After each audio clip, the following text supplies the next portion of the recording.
পাঁচ নাম্বার যেই কারণে রব্বুল আলামিন গজব দেন, সমাজের ভিতরে আযাব দেন, পাঁচ নাম্বার হলো এমন একটা সময় আসবে যে সময়ের মানুষগুলা নিজেদের স্ত্রীদের পূজা করবে, স্ত্রী যা বলবে সে তাই করবে, স্ত্রী কথার বাইরে অন্য কিছু করতে জানে না। বলেন তো এমন পুরুষ বাংলার জমিনে আছে না নাই? আছে। আপনাদের ছোট্ট একটা কথা বলি সহজে বুঝবেন। আমার এলাকায় পরিচিত এক লোক স্ত্রীর কথার বাইরে এক চুল পরিমাণ সরে না। একদিন সে বাঁশ বিক্রি করবে। বাঁশ, আপনারা বাঁশ চিনেন তো? এই যে বাঁশ মাহফিলে ব্যবহার হয় বাঁশ, এই বাঁশ বিক্রি করবে বাজারে নিয়ে। স্ত্রী বলে দিছে অনেক মোটা সোটা সুন্দর একটা বাঁশ, এক কাজ করো এই বাঁশটা 200 টাকা বিক্রি করা যাবে। বলেন কত টাকা? 200 টাকা বিক্রি করা যাবে। তুমি বাজারে গিয়ে মানুষকে 200 টাকা বলবা এবং 200 টাকার নিচে বিক্রি করা যাবে না। আল্লাহর বান্দা ঠিক তাই, ওই 200 টাকা দাম চাচ্ছে। বাজারে নিয়ে যাওয়ার পর একজন ক্রেতা বলতেছে, ভাই তোমার বাঁশের দাম কত?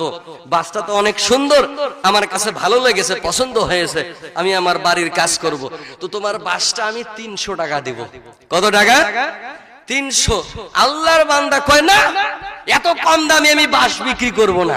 আমার বউ বলছে এই বাঁশ 200 টাকা হলে বিক্রি করব, নইলে করব না। কি বলেন? আছে না নাই? তাহলে 200 বিক্রি করলে লাভ বেশি নাকি 300 করলে লাভ বেশি? 300 করলে 100 টাকা লাভ বেশি। কিন্তু আল্লাহর বান্দাকে বউ বলে দিছে 200-র নিচে বিক্রি করা যাবে না, 200ই বিক্রি করবা। আল্লাহর বান্দা কয় 200-র থেকে কম বিক্রি করলে বউয়ের হাতের ঝাড়ুর পিটন একটাও তো মাটিতে পড়বে না। বলেন এমন যুবক, এমন পুরুষ বাংলার জমিনে আছে না নাই? শুধু স্ত্রীর কথাই শোনে, স্ত্রীর কথাই শোনে, মায়ের কথা শোনে না, বাবার কথা শোনে না। স্ত্রী বলে খবরদার তোমার মাকে আমার সঙ্গে রাখা যাবে না, ওই বুড়ির সঙ্গে রাখলে আমি তোমার সংসার করব না, ওই বুড়াকে রাখলে আমি তোমার সংসারে থাকবো না, হয় তুমি বাপ মা বেছে নাও নাইলে আমারে বেছে নাও। এমন মহিলা বলেন সংসারে আছে না নাই? মা বাবাকে বৃদ্ধ বয়সে খাওয়াইতে চায় না, ভরণ পোষণ দিতে চায় না, বাড়ির থেকে বের করে দিয়ে দেয়। এই যুবক কেমন কাপুরুষ, স্ত্রীর কথার বাইরে এক চুল পরিমাণও বাইরে যায় না। স্ত্রীর মন খুশি রাখার জন্য বাপ মাকে ঘর থেকে বের করে দিয়ে দেয়, তাও স্ত্রীর কথা শোনে।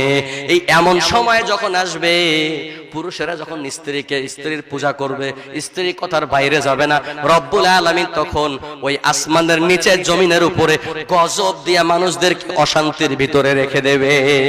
নাউজুবিল্লাহ। 6 নাম্বার হলো যখন পুরুষেরা, যখন মানুষেরা, নারীরা মায়েদের